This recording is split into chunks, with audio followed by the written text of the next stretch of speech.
예, 제가 두 번째 발표를 맡은 고영석입니다. 제가 맡은 주제는 기록 눌러본 신라와 고려의 사용이라는 주제입니다.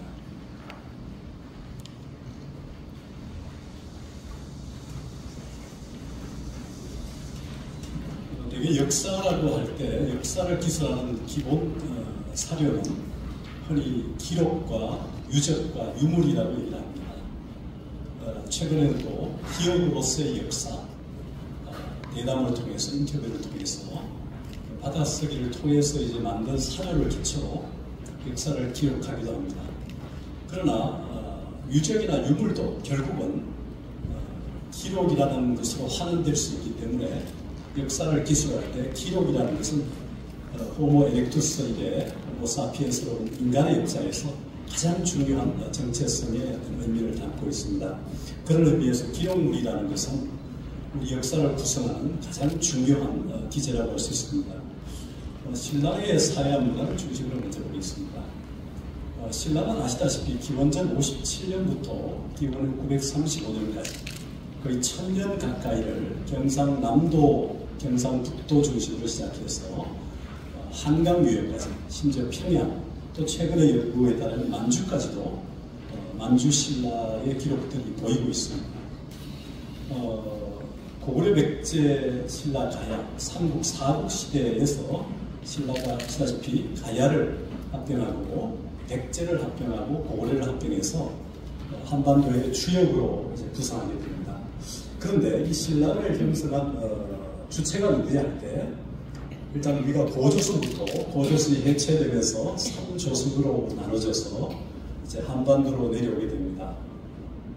그때 내려와서 이제 한강 유역뿐만 아니라 임진강 동남쪽까지 포함해서 낙동강을 이어서 신라는 지금 현재 경주 지역, 사로국을 중심으로 이제 자리를 잡게 됩니다만 이미 이 지역에는 알다시피 육부족이 토착 세력이 있었던 것이죠. 그래서 이제 이런 토착 세력들을 점점 합병해 가면서 신라라는 나라로 이제 사로국이 정착해 갑니다. 고조선계 이주민들이 대개 그 남쪽으로 내려올 이후에 이쪽 사회는 사실은 진안계, 진안은 신안계에 되어 있습니다. 그래서 추장사의 육촌을 기반으로 형성되었고 육촌장의 추대를 받아서 사로국의 군주가 되었던 혁거세가 역시 이중 집단의 한 사람이었는데 점차 이제 육부족들을 신하로 확보해 갑니다. 사로국의 왕위는 대개 천신의 자손을 자칭하는 무사장으로서의 박씨, 그리고 약철 기반으로 한 석씨, 그리고 금기술을 배경으로 하는 김씨 세력의 세 시족 중에 선출됩니다. 그리고 신라 초기 왕실 세력이 삼시족이 정착한 장소를 보게 되면 박씨족은 오릉 및 나정 부근에 있던 금성에, 그리고 석씨족은 월성에, 김씨족은 계림 지역에 자리를 잡았습니다. 서기 503년 지정왕 때 왕호를 확정하기 시작했고 그거를 대왕의 덕음이 나날이 세워져서 천하의 사방을 망라한다. 덕음일신 망라사방에서 신라라는 의미의 국호를 이제 확정하게 됩니다. 여기 유물이 나오듯이 신라의 경주 오릉에 박경수의 무덤을 가진 경주 오릉, 또 사로국의 여러 유물들이 발굴되어 있습니다. 여기 잘 아시는 최치원 선생의 일선 남남비서라는 글이 남아 있습니다. 삼국사기 진흥왕조에 실려 있습니다만 여기에 적어도 남랑이 누구냐는 연구는 최근에 따르면 신라의 경문대왕이 젊은 시절 화랑이었을 때 그를 기리는 글을 진성여왕 때 썼기 때문에 그 일부가 삼국사기에 실려 있습니다. 거기에 보면 국유 현묘지도와의 풍류하는 그 유명한 얘기 잘 아실 겁니다만 화랑 출신의 경문대왕을 기리는 비문의 현묘지도에서 현은 가물하다, 그윽하다 이런 의미로 썼습니다. 그리고 묘는 절묘하다, 미묘하다 이런 의미로 썼습니다. 그래서 노자 도덕경에 나온 것처럼 도의 형용인 현은 보르게도 볼 수가 없고 들으려도 들을 수 없고 잡으려도 잡을 수 없는 이런 의미에서 이힘이라는 말을 쓴다는 걸 잘 아실 겁니다. 그래서 현묘지도에 바로 현도와 묘덕의 결합인 풍묘도가 시작이 되는 겁니다. 우리가 이제 천진 삼재, 제가 그 서두에서 씁니다만 하늘을 숭배하는 우리나라의 최초의 사실은 국가는 환국이었죠. 환인이 천신교의 주체고, 그 다음에 배달국이 바로 환웅이라고 하는 존재가 배달국의 주체였습니다. 그리고 무속교라고 하는 단군교, 조선이죠. 그 삼국유사에 나오는 환인, 환웅, 단군의 관계는 할아버지, 아들, 손자의 관계로 나와 있지만, 이야기 스토리텔러로서의 일연설자의 기술이지만 실제로 하나의 다이너스티, 왕족입니다. 우리가 지금 5천년을 얘기하는 것은 조선, 고조선까지를 계산한 것이고요. 그 이후에 배달국이나 한국까지 올라갈 때는 우리 역사는 훨씬 더 위로 올라갑니다. 그래서 풍묘도의 풍은 우리 혹은 우리의 것 또는 우리 의식을 표현하는 것으로 보이고요. 제추어는 동방지인의 동일의식이다. 중국인들은 서쪽에 살기 때문에 서인에 대등한 동일의식이라는 의미로 표현했습니다. 그래서 풍과 류의 결합인 풍류가 바로 유풍, 즉 이 땅에서 내려오는 가풍의 유풍과 여류, 그 나머지의 흐름이라는 의미로 도안대사, 중국의 초기에 도안대사의 서신에 나타나고 있습니다. 그래서 한국의 통치자인 환인의 가르침인 천신교, 배달국의 통치자인 환웅의 가르침인 산신교, 조선의 통치자인 단군의 가르침인 무속교, 이렇게 해서 천진 삼재 사상을 중심으로 풍묘도를 이루어졌습니다. 적어도 최초는 국유 현묘지도를 풍묘할 때 삼교라고 하는 그 의미, 그 삼교를 바로 불교, 도가, 유교가 아니라 불교, 도가, 유교 이전에 우리의 고유한 사상으로서 천신교, 산신교, 무속교를 알고 있다는 사실을 이루어진다고 볼 수 있습니다. 풍류도 함께 원화, 화랑이라는 의미를 우리가 또 주목을 해야 되는데요. 최근에 BTS나 블랙핑크 같은 그런 젊은이들도 사실은 현대판 바로 원화이고 화랑이죠. 그래서 풍류도의 주체는 고래 선인들이었고, 이들 선인의 사상을 계승하고 있는 들이 바로 원화와 화랑이었다는 사실을 알 수 있습니다. 아름다운 소녀를 임명해서 효도, 우애, 충성, 신의를 가르치는 원화제는 진흥왕 때 시작되었습니다. 두 원화 중에 남모와 춘정의 갈등으로 폐지가 되고, 다시 아름다운 15, 16세, 17, 18세 소녀를 임명해서 효도, 우애, 충성, 신의를 가르치는 화랑제를 운영하게 됩니다. 신라 내내 이 화랑제는 유지가 됐습니다.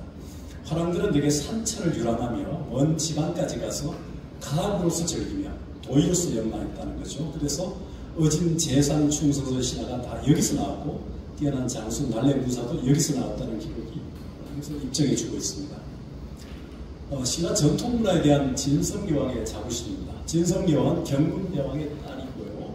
궁예대왕의 또 여동생이랍니다. 이보. 진성여왕은 신라의 전통문화에 대한 강한 자부심을 보였습니다. 그래서 왕은 당시의 화랑을 소환해서 효를 정치사상의 정면에 내세우게 됩니다.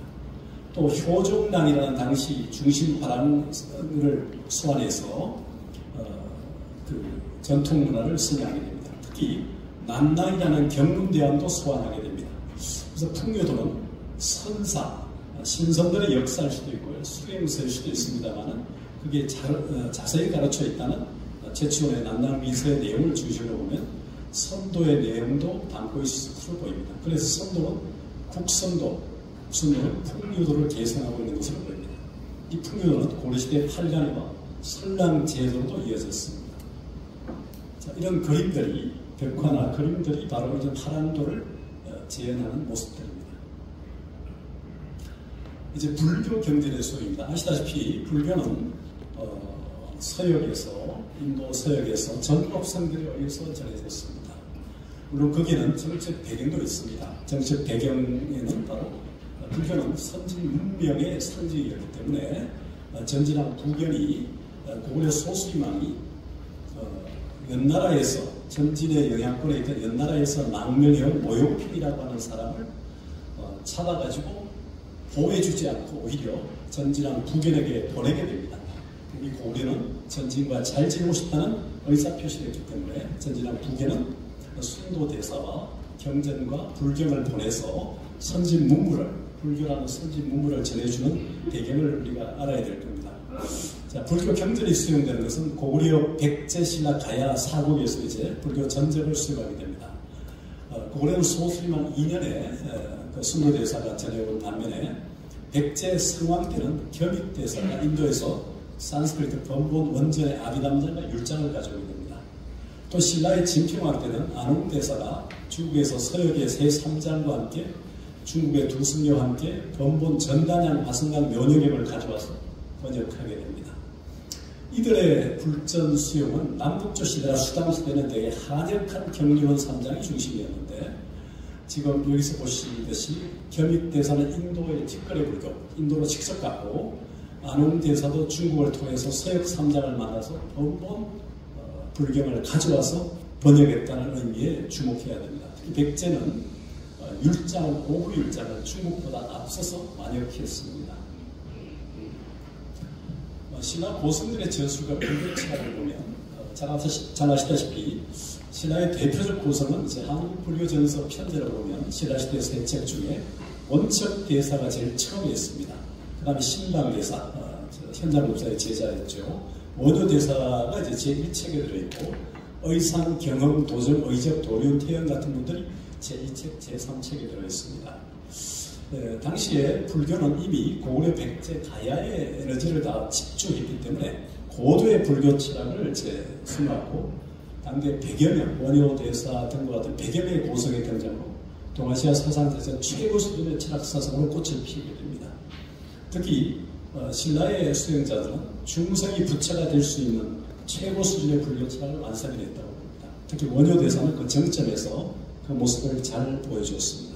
그래서 신라의 사상이 또 지식이 당시 세계적인 수준에 도달했으니 원효대사의 저수로서 원척대사, 의상대사, 태연 같은 분들의 저수로서 입증이 되고 있습니다. 원척법사의 반야신경 차는 원척대사가 현장대사가 번역한 약본, 소본이죠. 우리가 좀 전에 배웠던 반야신경 한역본에 대한 출석입니다. 또 무량의경 소에 대한 도타 3부경의 하나인 그리고 해시밀경 소에 대한 해시밀경에 대한 주석서는 지금 티벳 내장경에 입전되어 있습니다.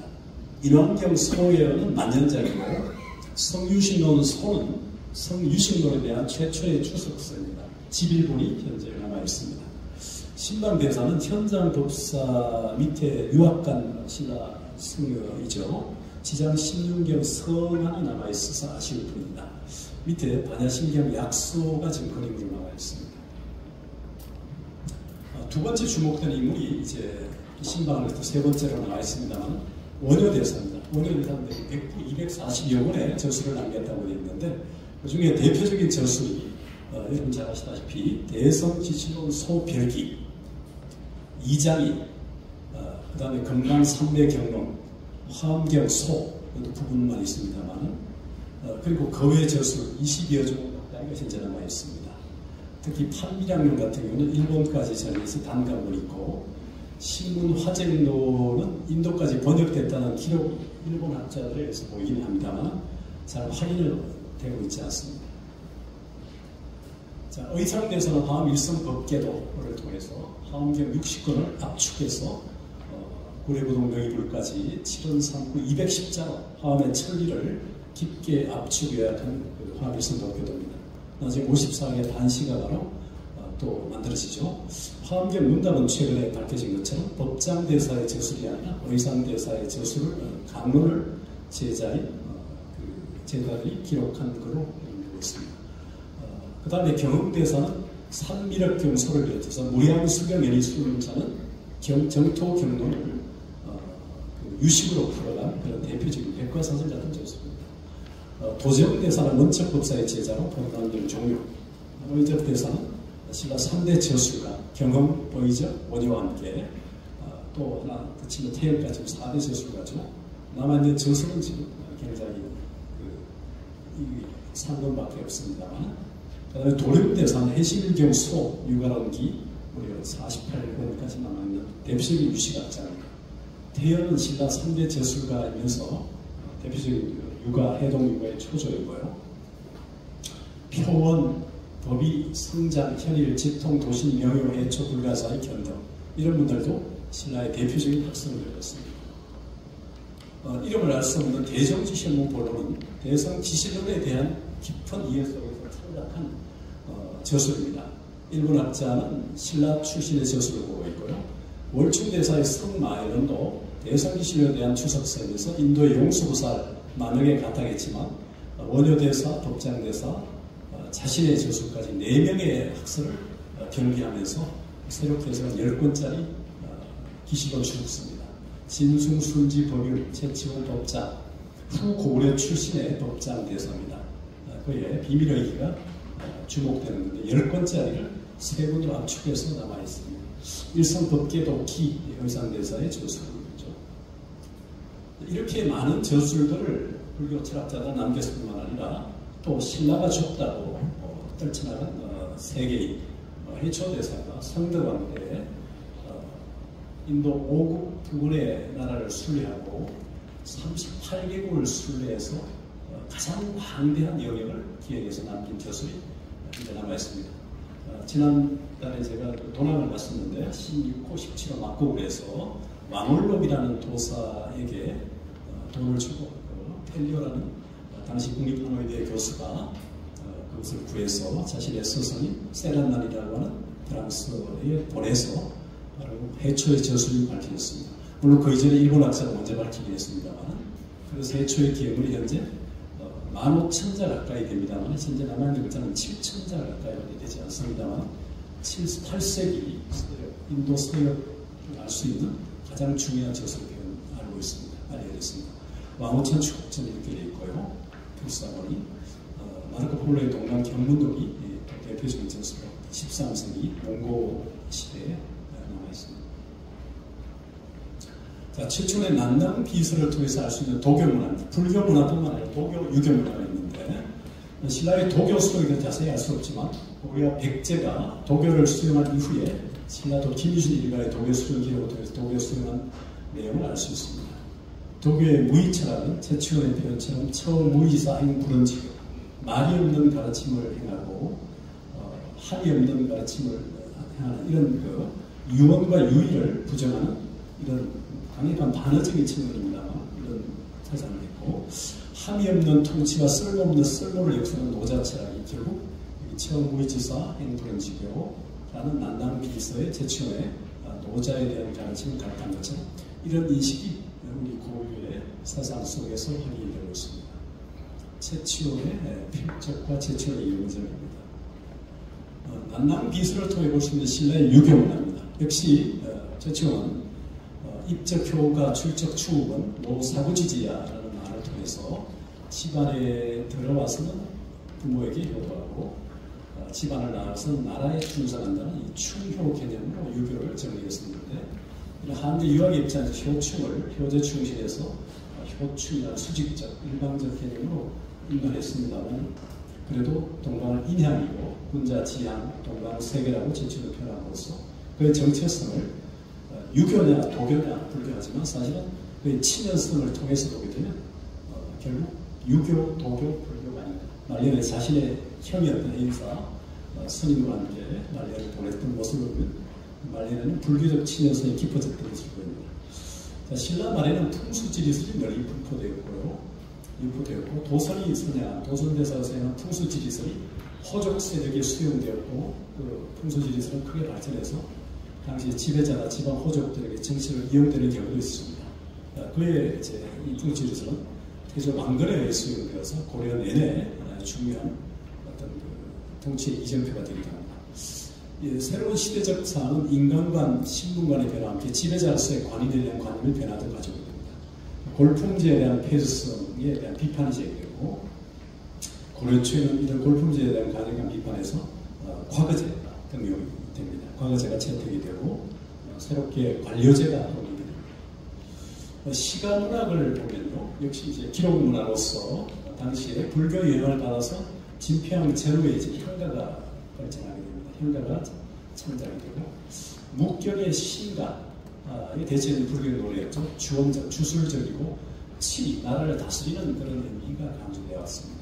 특히 진성여왕 때 888년에 상대등 이홍과 대구화상에 의해서 3대 노라는 향가가 편찬되었고 이 향가 칩에 의해서 이런 생산 힙사수 삼국유사의 향가를 수록한 것으로 추정이 됩니다.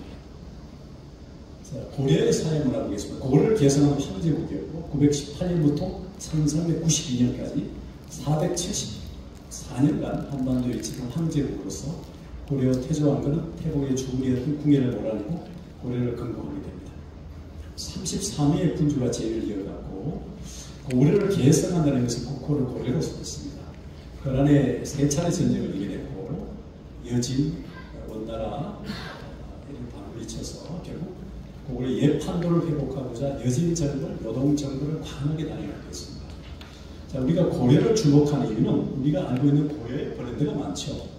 우리가 고려 대장경, 초접한 제조단, 고려 교장, 고려 청장, 고려 인삼, 고려 불화, 고려 금속발자, 불교 의례. 아마 신라나 고려 백제 또는 조선보다도 가장 많은 브랜드가 고려일 겁니다. 고려 코리아라고 하는 것을 쓰듯이 한반도 인체비어 허리에 되어 있죠. 그래서 우리가 통일 이후에 국호를 뭘로 쓸 거냐. 이게 이제 한고려로 쓰자 이렇게 하는 유명철 동대 교수의 제안도 있습니다만 통일 한국의 국호를 뭘로 쓸 거냐 할 때 이 고려는 또 주목되는 국호이기 때문에 자, 여진 정벌도입니다. 또 고려의 금속발자 지금 발표하시겠지만 직지라고 하는 것이 세계 최초의 금속발자라고도 하고 또 최근 남면천 화산 정도화성이 세계 최초의 금속발자로 얘기가 되고 있습니다. 자, 고려 문화의 전반적 성격은 고려의 관물이죠. 경남도, 경기도 개풍구 서면입니다. 검주, 경상남도 창원시 합포 이런 쪽이 이제 하나의 창구에서 굉장히 개방적인 나라로 여성의 말타기, 이혼과 산속도 이용하는 그런 시대였습니다. 고려 문화는 고려 청자에서 알 수 있죠. 화려한 기조 문화의 성격이 있고 민간 문화는 섣불에서 알 수 있는 투박하고 토속적인 면이 함께 공존했습니다. 고려는 한국사의 줄기로서 확고하게 자리 잡았고 좀 전에 얘기했듯이 고려라는 브랜드를 극대화시켜서 코리아 또는 코리아라는 국명을 국제화시키고 세계화시키는 데 일조하였습니다. 우리가 요새서는 K-한류, K라고 하는 이니셜을 쓰는 그 근거가 다 코리아에서 나온 걸 볼 수 있습니다. 자, 고려의 대외무역도입니다. 경남도를 중심으로 산동반도, 등주, 요나라, 여진, 송남송, 또 일본까지 이렇게 또 여기 대식 아라비아, 교지 베트남, 섬나국 타이까지 이렇게 그러니까 고려는 아라비아 상인처럼 국제적인 개방을 했기 때문에 우리가 청자문수 아라비아 숫자를 쓰기 시작한 나라가 고려였죠. 경남도 중심에 대한 모습들을 볼 수 있습니다. 삼국과 신라 문화의 수요인데요. 자, 통일신라는 마지막에 겸손하게 스스로 복종, 비굴해서 신라 문화와 고려 문화는 자연스럽게 이제 개선이 됩니다. 도교 문화, 유교 문화, 불교 문화도 마찬가지입니다. 전 시대 사사했던 삼국사, 구삼국기를 이어서 김부식은 삼국사기 50권을, 각군의 해동구성도 5권 또는 10권을, 이런 생사는 삼국유사 5권을 편찬하게 됩니다. 또 박일량은 신라 고사의 설화와 한간의 이당단 설화진 수의전을 가능하게 합니다. 이런 전통은 이제 고려시대 이규보의 서사시 동명합니다. 최초의 서사시죠. 또 운무무기대사의 서사의 석가의 행적수 등의 창작을 이어지고 이것은 조선시대 용비어침과 같은 서사시를 이어지기도 합니다. 삼국유사 5권이죠. 한국 민족문화의 금자탑이고 바로 우리 한국인의 수트라이브 바이블입니다. 삼국사기 50권 역시 정사입니다. 해동고선 각군 대사가 쓴 5권 내지 10권짜리 현재 2권만 남아있죠. 영어로도 번역이 되어 있습니다. 이전과는 다른 면모의 불교를 볼 수 있는데 고려는 신라 하대부터 좀 더 소급하면 중국에부터 이미 북종선을 받아들였고 하대 남종선을 받아들이게 됩니다. 마조 도일 계통의 문화에서 우리의 칠산성문의 개조들이 나오고 나중에 이산을 추가해서 고려 초의 구산성이 건립됩니다. 당시 왕명에 의해서 고성들의 비문들이 지어집니다. 기록문으로서 금성문은 굉장히 중요한 사례가 되는데요. 그리고 건물에서 쇠붙이에 새긴 것도 있고 돌에 새긴 것도 있습니다. 신라 왕실의 화엄종의 대제거나 선종의 학성을 통해서 새로운 국면을 맞이해서 중국의 5가 7종 중에 교설일치, 교를 중심으로 선을 종으로 하는 주교 종선의 입장에 법안서를 수행했고 이런 흐름은 고려 의천에 의해서 천태종의 창조까지 이어지게 됩니다. 의천대사 연정이고요. 자, 유네스코의 인류 무형문화유산이 이제 최근에 확정된 고려 연등회. 자, 인도에 시작해서 중국 거쳐서 이제 태조왕건의 후유십조에도 나오는 연등회는 최근 대궐의 불을 켜고 부처님의 복을 비는 불교행사로 자리 잡게 됩니다. 고려 이지백은 선왕이 했던 연등, 탈관, 설랑 등의 행사를 하고 다른 곳의 색다른 법을 따르지 않으면서 국가를 보존하자고 성덕에 추천합니다. 여기에서 바로 설랑과 탈관, 연등, 이게 다 불교와 맞물려 있는 제도이죠. 고려시대에 그에게 수많은 법회, 이렇게 백고자법회, 문두법회, 고려사에는 한 120차례 문두법회의 기사를 보입니다. 제사, 축복, 기복, 기약, 태평성세, 성수기원, 전란, 안정, 통합 등을 위한 국가리와 사찰 의식 등이 연등을 매개로 이루어지게 됩니다. 자, 팔관적인가 고려의 팔관입니다. 팔관회와 설랑은 불교 연대와 함께 이 땅의 고유의 세계관이며 이들 셋을 통틀어 우리는 풍의도 세계관을 할 수 있습니다. 이지백의 주체에서 확인할 수 있는 것처럼 선풍적 풍의도는 연등회와 함께 팔관회와 설랑제도 등 이 땅의 고유한 전통 문화로 계속되어 왔음을 알 수 있습니다. 천신에 대한 추수 감사나 제신 등의 종합적 축제가 불교의 팔관회를 연관되었고 제대 민족적인 다간, 발간, 광명교와 엄통, 음이 서로 통한다는 의미에서 우리 자연, 우리들의 관심을 모으게 하는 주제였다고 이제 안기현 교수는 얘기한 적이 있습니다만 고려 팔관회와 연등의 어떤 모습들입니다. 고려의 그 개성의 실력, 경내 10개 대차를 세웠었죠. 최근에 우리 연등회 고려 도교에서인가 섭섭도 유행을 했는데요. 국가를 위해 소제초, 재앙을 물리치고 복을 부르는 이 제초 등의 과의적 도교 행사가 자주 일어났다고 사실 알 수 있습니다. 고려시대 일부 시인들도 도교 전적을 많이 읽었던 것으로 보이고요. 이중이야기라는 문절이 대표적입니다. 월생산에서 영암군에 황정경을 또 지어서 이렇게 일제라는 집을 짓고 도서를 그리면서 의술에도 일간을 이뤘다는 사실을 알 수 있습니다. 그 외에도 이런 장생법이나 사가적인 신앙 해석이나 수경신의 습속이 사회에 지금 널리 퍼져 있었고 조선시대까지 이어지게 됩니다. 고려 유학제와 유학인데요. 광종의 과거제 실시 이후에 성종은 유교 통치 기반을 확립했고 문종때 최충, 문흥공도 최충이 제철 사람으로서 성산의 자하동에 문흥공도를 세워 국영 3사를 교육하게 됩니다. 고려 유학자들이 공명을 좋아했지만 순자사다, 정관정리와 이런 책들을 선호했고 또 칼을 차고 그나마의 전쟁을 지휘하거나 전날에 나가 싸우기도 했습니다. 조선의 유학자들이 상무정신을 중시했다는 사실을 알 수 있습니다. 고려가 바로 무신들의 날이 많이 일어났고 최충원의 그 시기가 100년이 넘었다는 사실을 우리가 최씨 무신집권 시대를 알 수 있습니다. 신유한인 성리학이 정착될 공민왕이 이르게 되는 불교를 배척하는 견해를 이제 밝히기 시작하죠. 이색, 정명주, 이순희, 권근, 원태석 같이 불교를 포용했던 유자도 있지만 정도전, 조준, 하륜, 윤소종은 실제 배분의 입장에 있어서 조선 건국의 주요 송화산의 자하동입니다. 통일이 되면 알 수 있는데 용수산이 있고 자하동이 이렇게 되어 있습니다. 천태종의 부흥운동 천태사학이 있었는데요. 우리가 이제 20세 전후로 중국으로 특히 남송, 절강석으로 건너가던 보울의통전자가 있습니다. 나중에 천태의 16조, 용수부터 치면 13조에 오르게 되는데 정통으로 천태 덕소금 문화에서 남정서를 실천하면서 법안 문익의 제자였던 이런 흐름을 이어갔다 합니다. 당시 사상계 주축이던 화엄과 선법 사이에서 사상적 정비로 된 천태종 부월 시동, 5월 가성에서 또 화엄과 의천은 천태종을 창조했고 고려 교장몽이 신편 제종교장 충동을 편찬해서 고려 교장을 집대성합니다. 송나라와 또 요나라, 일본까지 흩어져 있는 문헌을 가져와서 4,900여 점을 기초 고려 교장, 흔히 말하는 속장이라는 것을 편찬하기도 합니다. 신편 제종교장 충동 목록 3도에 해당될 거고요. 대역사 문집이 있습니다. 직접 쓴 문집이 있고 편지를 보내서 답신가도 외집이 또 있습니다. 금속활자본인데 즉 실제 요절, 후기를 공민하면 이제 불교를 개혁하고 화엄식의 신도를 발달합니다.